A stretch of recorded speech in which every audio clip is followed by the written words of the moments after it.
Good evening and welcome to the Dark Ozarks. Absolutely. Welcome to the Dark Ozarks. Hello, Lisa. Hey Josh, how are you doing there? Doing good. Doing good. For folks who are used to seeing me I changed the venue up just a little bit, and I'm in my bat lair where I do all my work. We see the bat signal through the window. Yes, yes. I set up the bat signal so I could see it out of my my my back bedroom window. It works really, really well, and and when I see it, in case anybody wonders, I pick up my cup of coffee and I walk to the window and I muse to myself and I say, "Wow, that is indeed a signal," and then I go back to bed. And close the curtains, right? Close the curtains. Kick off my slippers, because I'm the hero that everyone deserves, not the one that they need. I'll remember that. Oh, well, of course, we've got a lot of great events. We thank you all for joining us here on YouTube and Dark Ozarks. We encourage you to like, share, click the notification bell, subscribe, do all of the things that one does on social media. And join us as we really dig into just the noir and sometimes the very paranormal history and culture of the Ozarks Plateau. Yes, and we do have an interesting topic tonight that we'll get to in a moment. Basically, Eureka Springs brushes with the with outlaws and gangsters.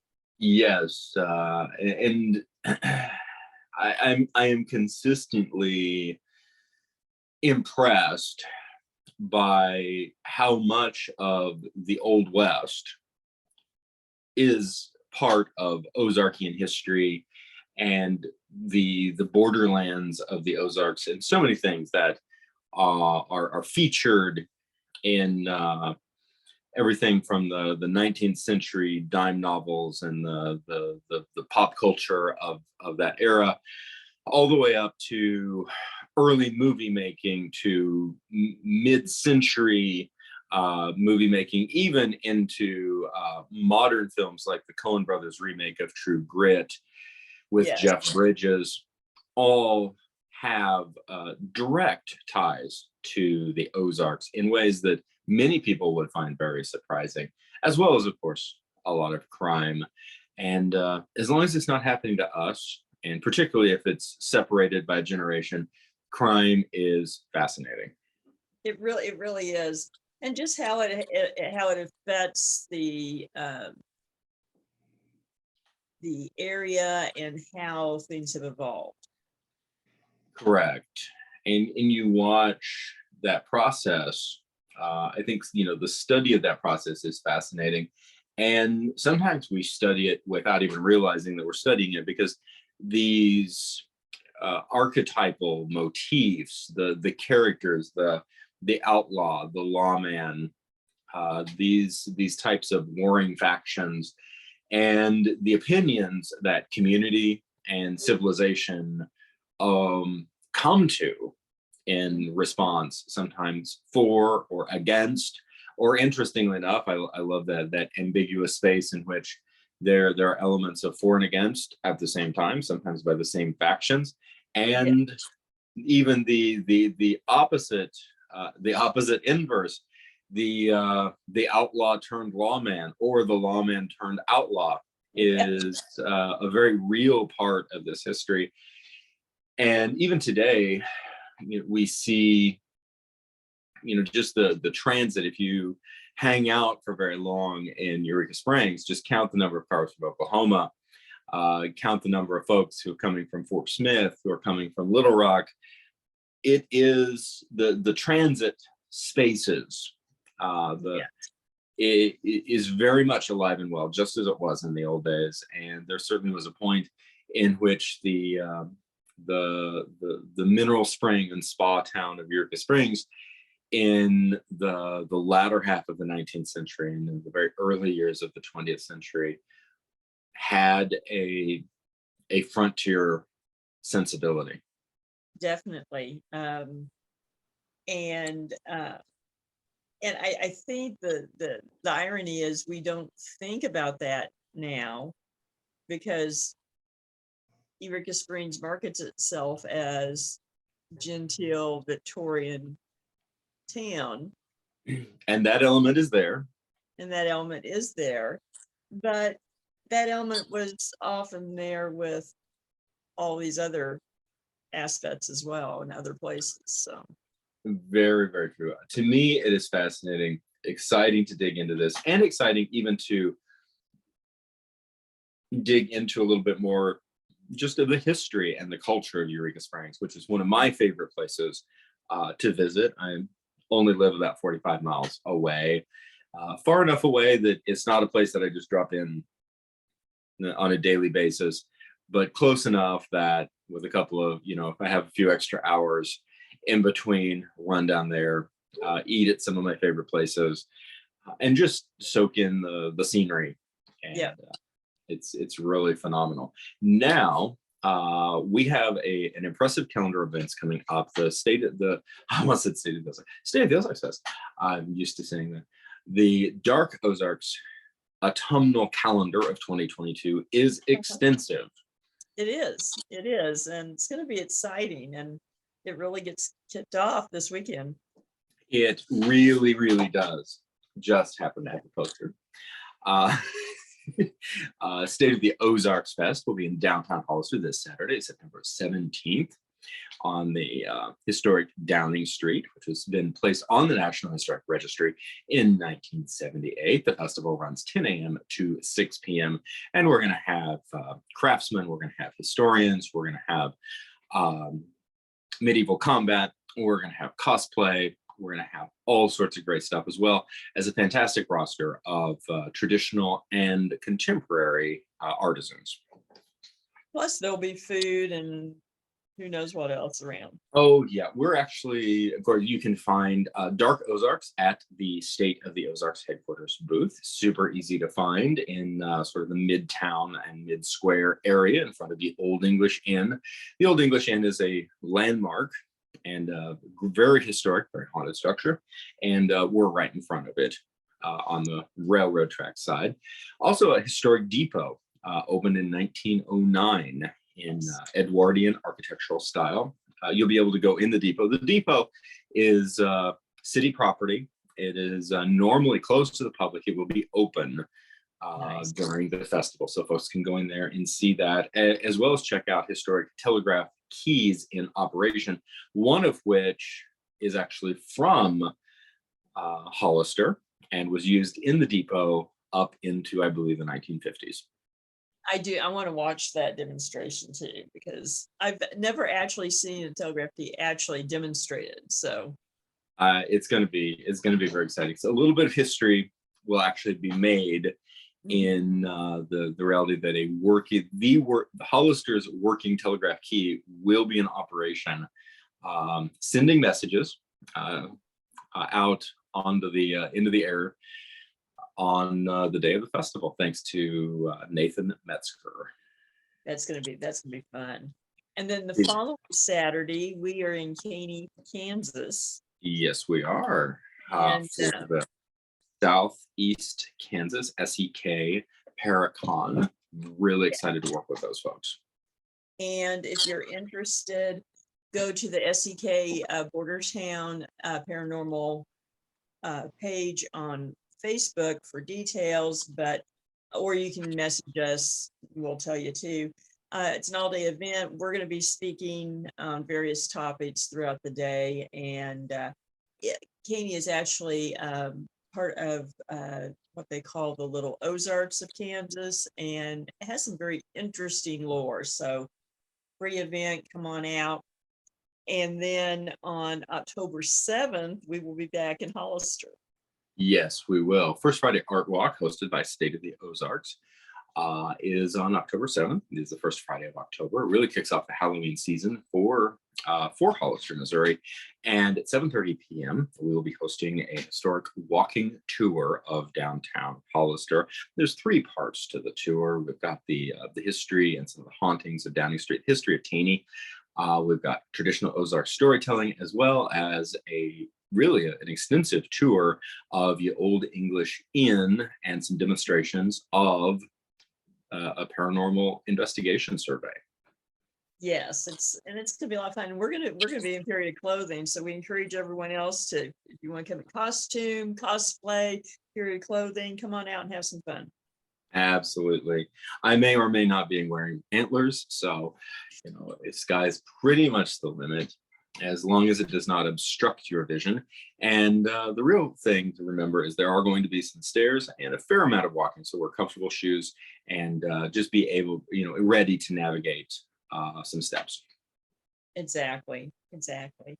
And then on October 15th, yes, that's October 15th, we will be in Joplin at the VFW Post 534 Yes. for Dark Ozarks October Country. October Country. I am really, really looking forward to this event.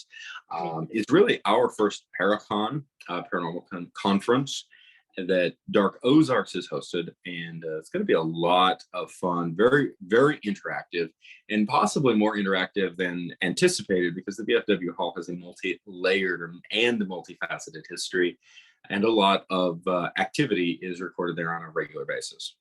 Yes, and so come on out. It's an interactive event. We're not just talking heads. We get everyone involved, and there'll be refreshments, food, etc. available. So, it's going to be fun. And then on October 20th, we will be back in Joplin for the Old Joplin Downtown Walking Tour, which covers history of Old Joplin and ghost stories of the downtown area. It's going to be in conjunction with the Third Thursday Art Walk, which is done by the Joplin Downtown Alliance, which we are always glad to work with, because they're very instrumental in supporting the artisan community, as well as being very instrumental in a number of historic building restorations. So come on out and support those efforts. It's a great opportunity. And so many of these, regardless, I always come back to this, regardless of how, there's plenty of room for debate in terms of the paranormal. Sure. And I think that's very healthy. I think that's very positive. But what is not debatable is that work like this helps to preserve and support the history and the historic structures that remain, and helps them last to stick around and be well cared for future generations. That, to me, is incredibly important. So keep that in mind as you're looking at your autumn calendar. And also just a great opportunity in many of these cases, such as the Old English Inn, and of course their next location, the Ritchie Mansion in Newtonia, the opportunity to have open access to these incredible locations that you would not normally, just under everyday circumstances, be able to get to. That's right. Yeah. And speaking of which, then on October 29th, we will be at Newtonia, Missouri, at the Ritchie Mansion, the Civil War Cemetery. It's going to be a great event, and the Preservation Society works with us on that. And we're going to be covering a lot of history, tour the cemetery, tour the mansion, and have a survey paranormal demonstration as well. And the event keeps getting bigger every time we do it, and I'm so happy that it happens. It's gotten a lot of notice at this point. I'm very happy about that, and a fun amount of algorithmic notoriety, which is also delightful. So always good. And then on November 19th, you and I will be doing a book signing at Joplin's one and only Always Buying Books. Yes, we will, that afternoon, 2 to 4. Come out, talk to us. Our books will be available for purchase and signing.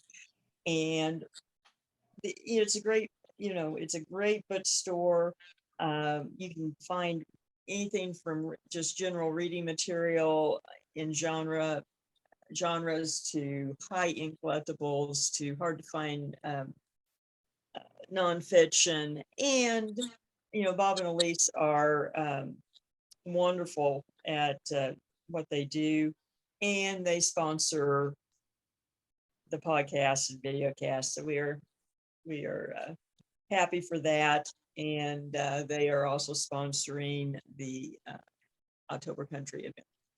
They are absolutely love Always Buying Books. It's an incredible location, great curated collections of books. And darn it, if Bob doesn't keep posting books that I want, and then buying via proxy by saying, "Hey, Lisa, could you stop by and take care of this?" Yes. Oh, I'll settle up my tab over the weekend. Okay, sounds good. Mm. And then that night on October 19th or November 19th, we will be at the Web City Library for a tour and investigation. And Yes. once again, it is a historic building, a Carnegie library from 1914 that basically has had activity pretty much since it opened, and including poltergeist activity, full body apparition, and proceeds help benefit children's programs at the library. So Yes, and it's something that people often don't think about, but working with and through these organizations helps the community, helps history, helps preservation of a variety of locations. It's important stuff, and it's work I'm very proud to be a part of. same here. And so tickets for events can be found at paranormalsciencelab.com. And the festival this weekend, as well as the Paracon in Kansas, are free to the public. So Yes, join us. it's it's going to be a lot of fun. stateoftheozarks.net, paranormalsciencelab.com, Dark Ozarks on a wide variety of locations, Including State Ozarks. Yeah, absolutely. It's really, really good. We've been working at this for quite a while, and it just keeps getting better and more fun. So I am just excited to be part of it. So quick sort of almost a deep dive. Also, Branson Podcast Network and the subscriber page option. That's right. Over on Facebook, there is a subscriber page option that helps us curate more material, do more in-depth videos and investigations, and bring them to you as subscriber only. And also shout out to Beard Engine Brewing Company. Yes. Who also supports and sponsors the podcast. And they just found out they have been named the best brewery in Missouri for the second year in a row.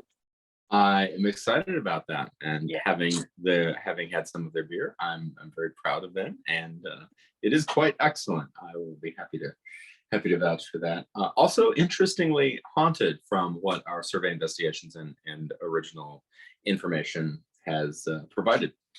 That's right. And in a building and just a block that has a lot of gangster related history, which is Perfect all we're tie-in. talking about. Perfect tie-in for tonight. Let's start here and do just a quick deep dive here on YouTube before we go over to long format. Okay. And let's help people understand the dynamic of the connection between gangsters, the West, and the Ozarks. Okay. Oh boy. I think sort of fundamentally it comes down to whatever happened further west happened here first. Mm-hmm. And continued to linger. That's the irony, is that some of the last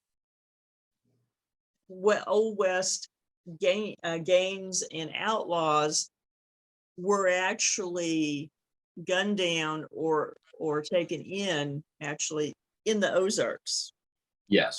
up into the 1920s. So really the Old West lasted longer here than it did in the West. Correct. Began earlier and lasted longer. Mm-hmm. And I think that is something that has an intrinsic connection. Well, first of all, horses. Yes. Horses to cars, yes. Exactly. And railroads in between. In connection, so for example, in the Joplin area, there's a number of gangster safe houses in Joplin during the heyday. And people would say, wow, I wouldn't have thought about that. Yeah, that's the point.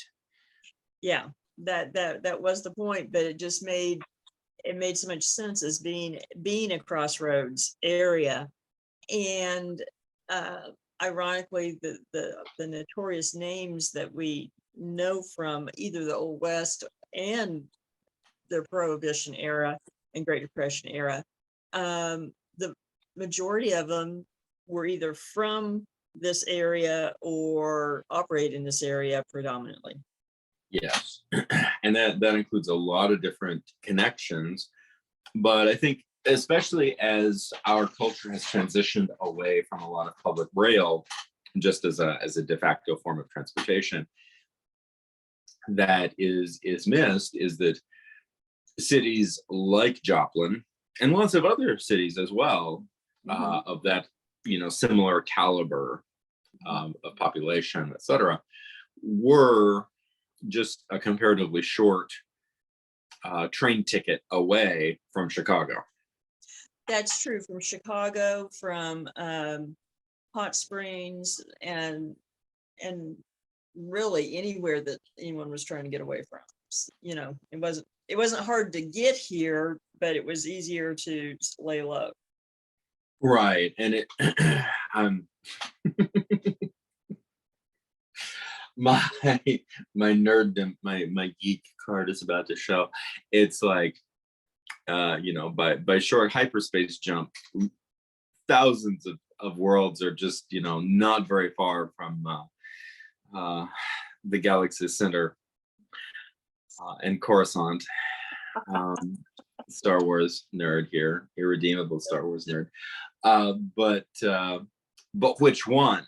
That's the question. There's lots of options that you could get to quickly, and that's the strength of the hiding out, especially in a pre-digital age.